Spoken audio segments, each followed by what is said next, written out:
Need to know news and weather as you start your Sunday. We also have your boredom busters coming up, but first, our top story.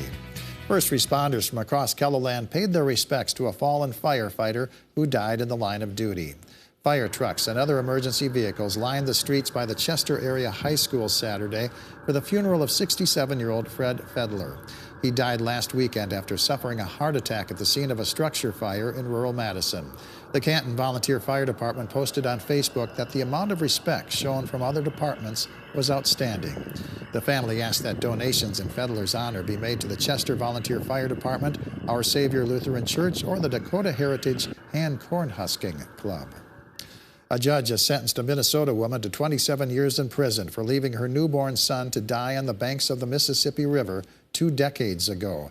Jennifer Matter pleaded guilty in January to second-degree murder in the baby's death. Teenagers discovered the newborn's body in 2003 along the banks of the river. Matter was not arrested until last year when DNA linked her to the baby. Now, authorities say DNA also linked Matter to an infant girl who was found dead by the Mississippi in 1999, but she has not been charged in that case.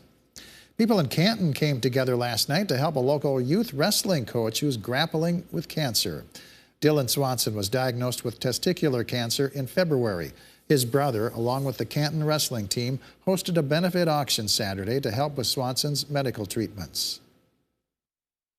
My brother's my best friend, so when you hear about things like this, it's probably the worst thing you can hear.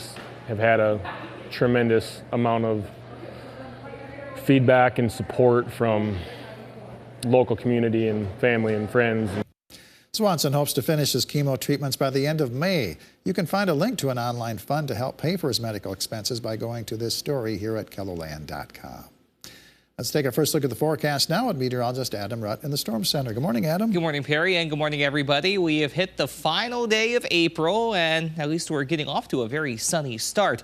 It's also a windy start as well. To the waters at Lake Madison we go, 37, but the waters are choppy this morning. Yesterday morning was noticeably calmer. North winds at 23 miles per hour. That wind speed has been increasing over the course of the morning and will continue to do so. From Lake Madison, we'll head on over to Great Bear, 43 on the north side of Sioux Falls with a north wind at 22 miles per hour, and those little patches of snow, oh, bless their hearts, they are trying. But anything that does survive the weekend is not going to get through this week, especially with the warmer temperatures we're keeping an eye on. 43, as I said, in Sioux Falls, 40 Mitchell, 41 Yankton and Spencer, 35 at the Capitol and in Chamberlain, 36 Rapid City, near 40 up toward Aberdeen, Sisseton, Brookings, Marshall, and Worthington. 34, though, as you go into Spearfish. Now, it is calm out west for now, but it is getting rather windy already to the east with sustained winds at 15 to 30 miles per hour.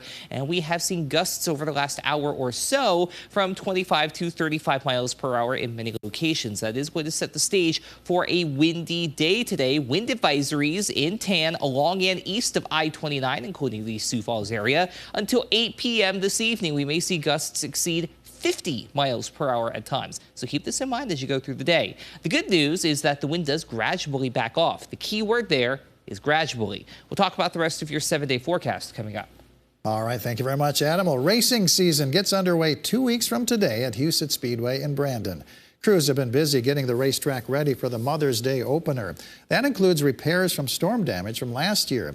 Coming up on Eye on KELOLAND, we'll find out how Huset's attracts top-notch talent through bigger paychecks this upcoming season. And you'll meet one of the drivers who's still in high school. Be sure to watch tonight at 10. Sunday Fun Day is a mountain bike ride hosted by Spoken Sport in Sioux Falls. The ride starts and ends at the Spoken Sport store located on South Cliff Avenue beginning at 4 p.m.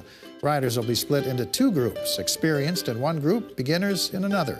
The only requirements are helmets and bicycles with off-road capabilities. The Worthing Community Fire Department is hosting a pancake feed from 8 a.m. to 1 p.m. in the fire hall. The cost is a free will donation. There will also be a raffle for a Traeger grill. Raffle tickets are $10, but buy 2 and get 1 for free. The Pipestone Senior Citizen Center is hosting a Dad's Belgian Waffle fundraiser. Serving time is 8:30 a.m. to 12:30 p.m. at St. Leo's Catholic Church. The cost is $12 for adults, $6 for children, and free for ages 5 and under. There will also be a silent auction. The High Plains Woodwinds present their spring concert, mostly Mozart, at Spirit of Joy Lutheran Church in Sioux Falls. The performance is at 2 p.m. Refreshments will be served after the concert. And the gospel music quartet Glory Way performs a concert at Faith Temple Church in Sioux Falls. The music starts at 6:30. Adam? Well, I mentioned it's going to be a windy day today, even outside of the wind advisory, which again, you see there in tan until 8 p.m. We could still see gusts approaching 40 miles per hour over the course of the afternoon. So please be mindful of that. Also, though we may not have any red flag warnings in place as of this morning, we'll still have elevated fire weather concerns due to the dry air in place, not to mention just how windy it's going to be. So be careful with any outdoor heat sources, especially considering there is no moisture to be had for miles. We have to zoom out a decent bit and head over to the Great Lakes to get anything nearby. While yes, it is going to be windy and cooler today, could be worse. Toward Duluth and Superior, they're dealing with snow this morning. And down in Florida along Miami toward Fort Lauderdale, Cape Canaveral as well, they've seen severe thunderstorms and even a tornado warning toward Cape Canaveral earlier this morning as well. So all things considered, we're not doing too badly for this final day of April. In fact, the first couple of days of May are going to be looking pretty good, pretty quiet as well. Not much of any moisture to speak of over the next couple of days. However, as we head toward Thursday, we start to bring in the chance for a bit of rain out west, especially to a lesser extent to the southeast. But everybody gets in on a better chance for rain by Friday and going into Saturday as well. Even a couple of thunderstorms are not out of the question. So we do have that moisture on the way as we go beyond the 7-day forecast as well. Yes, we do have warmer temperatures in place, but that in turn will increase our opportunities for rainfall as we head into the middle of May, which also features odds for above average temperatures. Now, by this point, average is going to be on either side of 70. So keep that in mind. Today, we're not going to be close to that. 50s, maybe near 60 in a couple of areas. A decent bit of sunshine, though, and a decent bit of wind to go right along with it.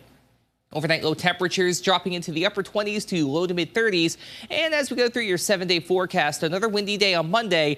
But by the middle of the week, we're looking pretty good. The end of the week, though, not so much, as we do have the chance for rain building in for Friday and Saturday, maybe even an isolated thunderstorm or two.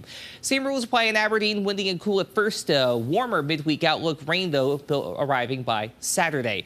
In Pierre, near 60 today and tomorrow, near 80 by Thursday. Showers and a couple of thunderstorms possible by the end of the week. And in Rapid City, cool at first, warmer by Wednesday, near 80 there, even mid to upper 70s on Thursday. But by then, into the weekend, we bring in the chance for rain. Have a great day, everybody. For more on your local news, weather, and sports, you can always head on over to KELOLAND.com.